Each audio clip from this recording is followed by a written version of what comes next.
To a lot of us in the GTA community, we have a lot of respect for Ned Luke, and in today's video I want to share some of my respect for Ned Luke, but also talk about why this is a bit conflicting. So I'm now 27, and when GTA 5 came out I actually queued to get it. Now I couldn't actually go in the shop and buy it, I had to get a family member to do that for me, but I queued for hours to get the game and I was so excited. Now when I got home and played the game, obviously I had the same feeling that everyone else did. This game felt special. What Rockstar did to this day, even with Grand Theft Auto 6, they're going to struggle to rival the feeling that they gave players, but what really made GTA 5 special was the characters. Sean Fontano, Stephen Ogg, and of course, Ned Luke.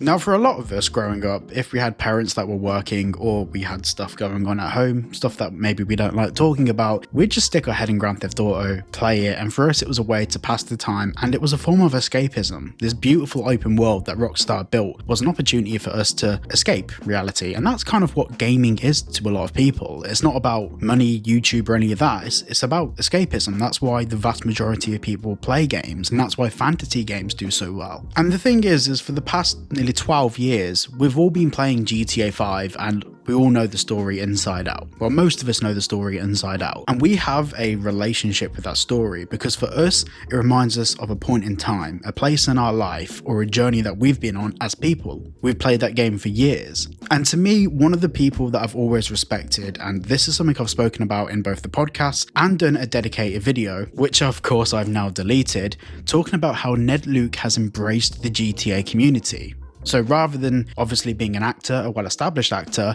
over the past year or so, he's really embraced the GTA community, become a creator within it, playing games, live streaming and talking to his fans. And this is something I've been quite outspoken on saying is a brilliant thing, because it doesn't feel like he was just an employee that abandoned the community. It feels like he's in here with us.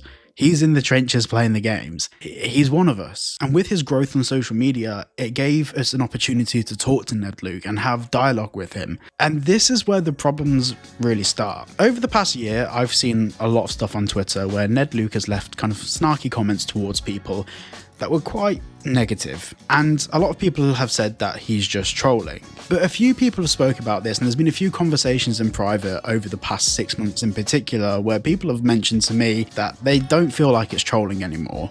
It feels like Ned is actually projecting his feelings and then just using trolling as the way to have his get out of jail free card. Now we know in the GTA community there are clickbaiters. There's Mr. Boss for the win. There's loads of people acting negatively in the community. But then there's the other side of the community. People like TGG who have to go to extreme lengths to make sure that what they're saying can't be misconstrued as clickbait in any way. And I know this more than anyone because I'm constantly under fire from that whole clickbait audience bullshit. And it is bullshit because, well, if you guys have been watching, you know how I approach titles, thumbnails, and my ethics behind doing YouTube. So today was another day on Twitter, and I was surprised to see Ned Luke calling out TGG as being misleading, a liar, a clickbaiter, the general stuff and the negative connotations that come with the GTA community. Now, we know for a fact, we know categorically that TGG isn't a clickbaiter. He has fun with the community, and of course he uses that to gain some views, but he'll never ever mislead the audience for the sake of the views. So it's fair to say that of all of the creators in the GTA and GTA 6 space,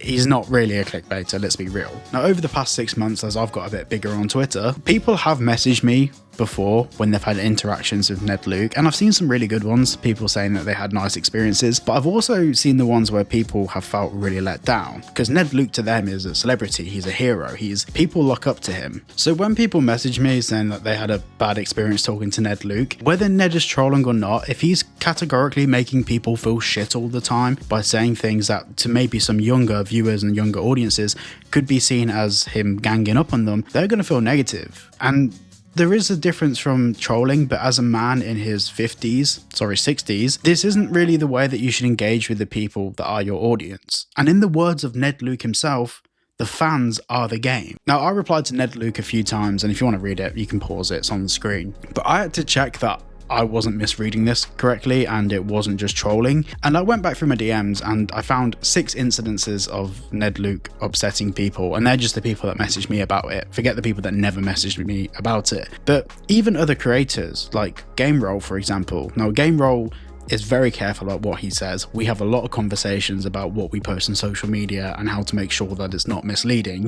GameRoll is probably the most ethical, or him and Videotech, between the two of them, they're probably the two most ethical creators when it comes to posting news information on Twitter. And with GameRoll, he started calling him a liar and saying that he was misleading people when he wasn't. But then all of this being said, with Ned Luke not liking people talking about GTA 6 because no one knows anything and only Rockstar know, and all of this stuff, with all of that being said, Ned Luke still clickbaits GTA 6 to do his brand deals. When the 27th theory happened, he was constantly dropping teasers for the 27th. Now the 27th was actually his Asus ROG deal, and I fully understand building up the hype, dropping your brand deal on that day, 100%.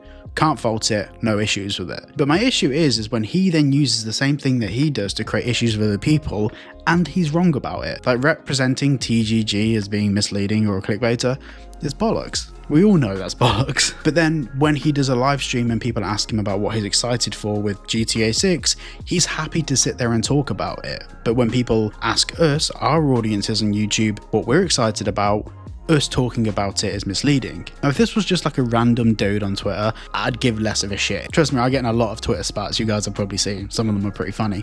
But this is a guy that, to me, I look up to. Like, I mean, I reached out to him when I was only at like 3,000 subscribers asking for an interview, which was optimistic because that didn't happen.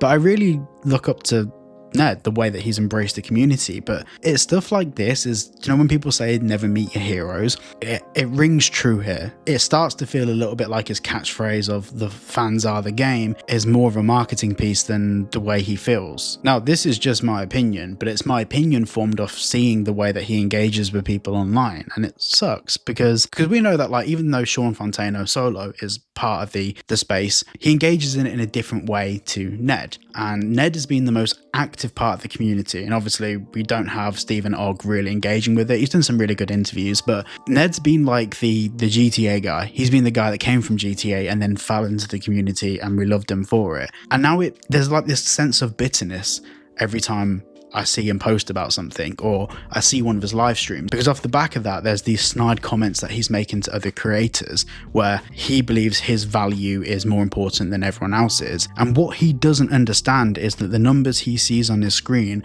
isn't just a magic number that appears. Those viewers watch TGG. Some of those viewers may even watch me, and some of these people follow GameRoll on Twitter to see his posts. We are all in the same community, and people like TGG have made an active effort to try and combat some of the clickbait in the community, which I can respect. And obviously myself and others have tried to make GTA content less misinformed. We've tried to come at GTA 6 content from the point of trying to be as accurate as possible. So then to put out public statements how no one should be trusted and only listen to Rockstar is actually another way of him just putting down everyone else in the community. Then there's also the other side of it, which let's just give Ned the benefit of the doubt. It's all trolling.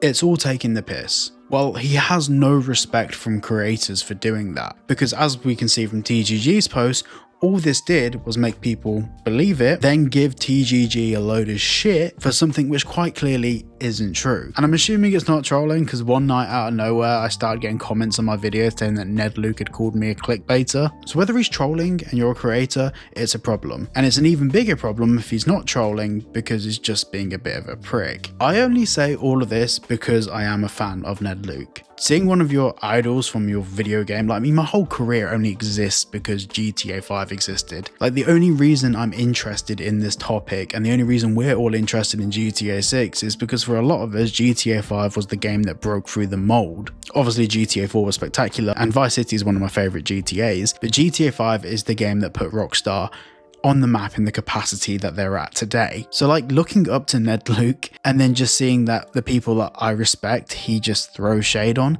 it just leaves you with a bad taste in your mouth. And it's also not just me that feels like this. Like, my tweets have ratioed his, not because I have a bigger following. I don't. I have a tiny following. People can read what he's writing and feel a little bit uncomfortable that someone they're a fan of is talking to someone else they're a fan of like that. Many other notable figures in the community have also replied in this thread, just kind of sharing that this isn't really it and not really the way that you should respond to your audience. So yeah, it does suck. I mean, Ned has a history of being swatted and having his life interfered with and having people come after him online and troll him, but what he's actually doing is inviting other people to get messed with online as well. As we can see from the replies on TGG's post, loads of people came out of the woodwork to blindly support Ned Luke because they feel like they have to defend him and start throwing shade on TGG, when the truth is a lot of these people probably watch TGG and don't give a shit anyway. It just feels like Ned's using his platform to tear down people. So yeah, I wanted to make this quick video about it because it's rubbed me up the wrong way, seeing how other actors in games have responded to their communities, and a lot of actors actually just leave the communities entirely or never even get involved in them in the first place. Having Ned Luke in the community is a massive benefit to the GTA space, but like this stuff isn't. Keen to hear what you guys think down below. Thank you so much for watching today's video. If you did enjoy, please make sure to like and subscribe, and I'll see you all in the next one. New beginnings on the cusp, not too old to adjust. Old dog, new tricks. Remember I was just a pup, something dirty in my cup. Clean soul, good karma is a must. Still my shooter in the cut. I was stuck inside a rut. Played the game, made bank, move G, anything to get a buck. You won't find me in the club. I'm in the lab.